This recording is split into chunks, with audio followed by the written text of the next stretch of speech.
Iran Israel युद्ध के बीच एक दुखद खबर सामने आ रही है। होर्मुज की खाड़ी में फंसे एक जहाज के भारतीय कैप्टन राकेश रंजन का दिल का दौरा पड़ने से निधन हो गया। राकेश रंजन मूल रूप से बिहार के बिहार शरीफ के रहने वाले थे, जबकि उनका परिवार वर्तमान में झारखंड की राजधानी रांची में रहता है। उनके निधन की खबर मिलते ही परिवार और परिचितों में शोक की लहर दौड़ गई।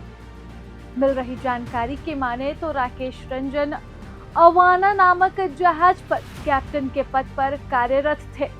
वे अपनी छुट्टी समाप्त कर 2 फरवरी को दोबारा अपने काम पर लौटे थे। जहाज में वह ड्यूटी ज्वाइन करने गए थे। जहाज इसके बाद खाड़ी देशों की ओर कच्चा तेल लेने ही पहुंचा था। इस बीच वापसी के दौरान अचानक ईरान और इजराइल के बीच युद्ध छिड़ गया। युद्ध के चलते ईरान ने रणनीतिक रूप से महत्वपूर्ण होर्मुज की खाड़ी को बंद कर दिया, जिससे कई अंतर्राष्ट्रीय जहाजों की आवाजाही प्रभावित हो गई। अब इसी वजह से राकेश रंजन का जहाज भी समुद्र के बीचों बीच फंस गया था। बताया जा रहा है कि लंबे समय तक तनावपूर्ण परिस्थिति और जहाज में फंसे रहने के कारण मानसिक दबाव भी काफी बढ़ गया था। इसी दौरान राकेश रंजन को हार्ट अटैक आया, जिससे उनकी मौत हो गई।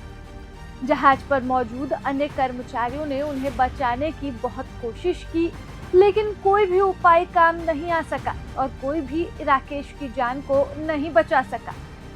बताया जा रहा है कि राकेश की तबीयत 18 मार्च को ही बिगड़ गई, जिसके बाद दुबई एटीसी से संपर्क कर एयर एम्बुलेंस की भी मांग की गई, लेकिन युद्ध के हालात के चलते एटीसी ने एयर एम्बुलेंस देने से इनकार कर दिया।